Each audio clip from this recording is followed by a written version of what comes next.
Daemon Slayer Infinity Castle. Cinema घरों में तो इसने धमाल मचा दिया है ना। लेकिन अब सबसे बड़ा सवाल जो हम सबके मन में है कि इसे घर बैठे कब देख पाएंगे। तो चलिए आज इसी पहेली को सुलझाते हैं। सबसे पहले तो जरा इस नंबर पर गौर कीजिए, लगभग 779 मिलियन डॉलर्स।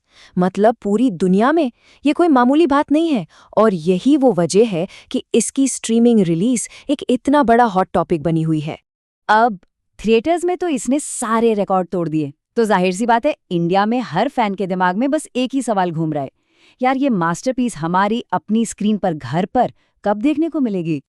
तो चलिए ज्यादा इंतजार नहीं करवाते, सीधे मुद्दे की बात पर आते हैं। तो जो सबसे ताज़ा रिपोर्ट्स और एनालिसिस हैं वो सब एक ही तरफ इशारा कर रहे हैं, 2026 की शुरुआत। जी हाँ, अर्ली 2026 में इसके स्ट्रीमिंग प्रीमियर की उम्मीद की जा सकती है। पर एक मिनट, ये भी ध्यान में रखना होगा कि ये अभी तक एक मजबूत अंदाज़ा है, कोई ऑफिशियल डेट नहीं। असली कंफर्मेशन का तो इंतज़ार करना ही पड़ेगा। और अगर बात करें कि ये आएगी कहाँ, तो सबसे पहले नजरें रखिए क्रंची रोल पर।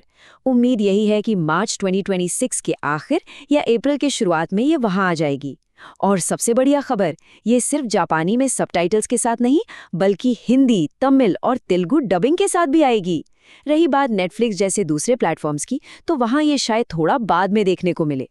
लेकिन यहाँ एक सवाल उठता है ना कि अगर फिल्म इतनी बड़ी हिट थी तो फिर स्ट्रीमिंग में इतना लंबा इंतज़ार क्यों करवाया जा रहा है। चलिए इसके पीछे की वजह को थोड़ा समझते हैं।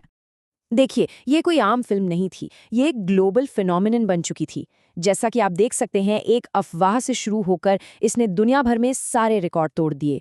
और जब कोई चीज़ इतनी ज़्यादा सफल हो तो मेकर्स उसे थिएटर्स में ज़्यादा से ज़्यादा समय तक रखना चाहते हैं। इससे स्ट्रीमिंग में देरी होना तो लाजमी था। इसने सिर्फ उम्मीदें ही नहीं तोड़ी, इसने तो मुगिन ट्रेन के रिकॉर्ड को भी पीछे छोड़ दिया। सोचिए, सबसे ज्यादा कमाई करने वाली जापानीज फिल्म बन गई और इसी वजह से इसका थिएट्रिकल रन लंबा खिंचता चला गया। इतना ही नहीं, इसे स्क्रीनएक्स और 4DX जैसे नए फॉर्मेट्स में फिर से रिलीज किया गया ताकि फैंस को एक बिल्कुल नया एक्सपीरियंस मिले। तो ये पूरा सफर कैसा रहा है? देखिए, इंडिया में ये सितंबर 2025 में रिलीज हुई, फिर फरवरी 2026 में इसके स्पेशल री रिलीज हुए। अब सबकी नज़रें टिकी हैं मार्च 2026 पर, जब एनिमे जापान इवेंट में कोई ऑफिशियल अनाउंसमेंट हो सकती है। और अगर सब कुछ ठीक रहा तो उसके ठीक बाद मार्च के आखिर या अप्रैल की शुरुआत में ये OTT पर आ जाएगी। अच्छा, अब एक और बात, ऑनलाइन तो पता नहीं कितनी अलग-अलग डेट्स चल रही हैं ना, काफ़ी कन्फ्यूजन है। तो चलिए इस कन्फ्यूजन को भी थोड़ा साफ करते हैं।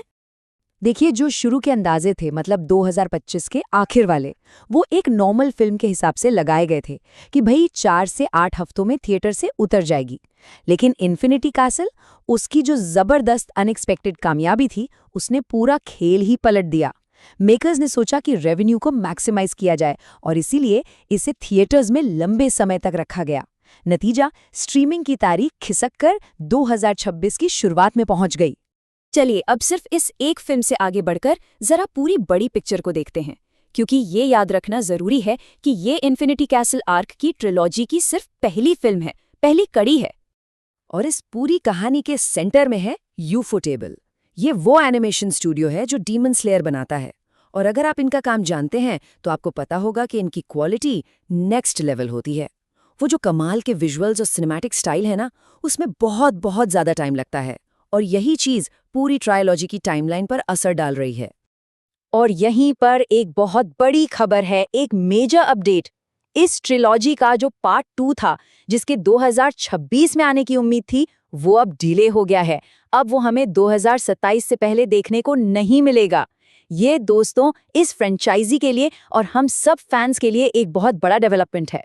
तो सवाल ये है कि पार्ट 2 में इतनी लंबी देरी क्यों? वजह साफ है। पहला, पार्ट 1 को ही बनाने में लगभग 3.5 साल लग गए थे। दूसरा, यूफोटेबल का 2026 का शेड्यूल पहले से ही जाम है।